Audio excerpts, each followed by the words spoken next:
A reading from 2 Maccabees chapter 2. We know from the records that Jeremiah the prophet instructed the people who were being taken into exile to hide some of the fire from the altar, as we have just mentioned. We also know that he taught them God's law and warned them not to be deceived by the ornamented gold and silver idols which they would see in the land of their exile. And then he urged them never to abandon the law. These same records also tell us that Jeremiah, acting under divine guidance, commanded the tent of the Lord's presence and the covenant box to follow him to the mountain where Moses had looked down on the land which God had promised our people. When Jeremiah got to the mountain, he found a huge cave, and there he hid the tent of the Lord's presence, the covenant box, and the altar of incense. Then he sealed up the entrance. Some of Jeremiah's friends tried to follow him and mark the way, but they could not find the cave. When Jeremiah learned what they had done, he reprimanded them, saying, "No one must know about this place until God gathers his people together again and shows them mercy. At that time, he will reveal where these things are hidden, and the dazzling light of his presence will be seen in the cloud as it was in the time of Moses, and on the occasion when Solomon prayed that the temple might be dedicated in holy splendor." We are also told how the wise King Solomon offered a sacrifice of dedication at the completion of the temple, and that when he prayed, fire came down from heaven and consumed the sacrifices just as it had done earlier when Moses prayed. Moses had explained that the sin offering was consumed by fire because it was not eaten. Solomon celebrated the festival for 8 days. These same facts are found in the royal records and in the memoirs of Nehemiah, who established a library and collected the writings of David, letters of the kings concerning offerings, and books about the kings and prophets. Judas also collected the books that had been scattered because of the war, and we still have them. If you ever need any of these books, let us know and we will send them.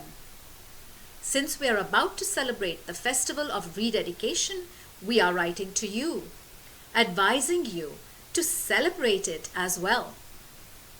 God has saved all his people and has restored to all of us our holy land, the kingship, the priesthood, and the temple services, just as he promised in his law.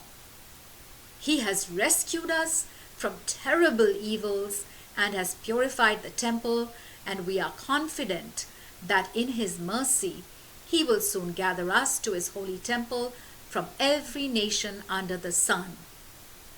Jason of Cyrene has recorded in 5 volumes the story of Judas Maccabeus and his brothers, the purification of the great temple, and the dedication of its altar.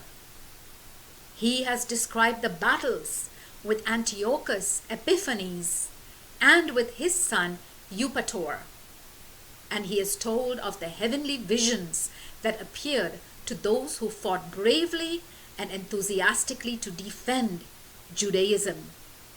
Our forces were few in number, but they plundered the entire country and routed the heathen forces. They recaptured the temple, famous throughout the world, liberated Jerusalem, and restored the laws that were in danger of being abolished. They were able to do all these things because the Lord was merciful and kind to them. I will now try to summarize in a single book the 5 volumes written by Jason. The number of details and the bulk of material can be overwhelming for anyone who wants to read an account of the events. But I have attempted to simplify it for all readers. Those who read for sheer pleasure will find enjoyment, and those who want to memorize the facts will not find it difficult. Writing such a summary is a difficult task, demanding hard work and sleepless nights. It is as difficult as preparing a banquet that people of different tastes will enjoy. But I am happy to undergo this hardship in order to please my readers.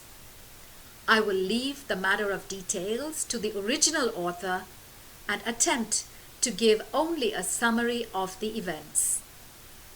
I am not the builder of a new house who is concerned with every detail of the structure, but simply a painter whose only concern is to make the house look attractive. The historian must master his subject, examine every detail, and then explain it carefully. But whoever is merely writing a summary should be permitted to give a brief account without going into a detailed discussion. So then, without any further comment, I will begin my story.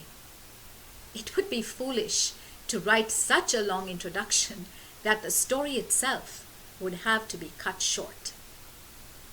The word of the Lord.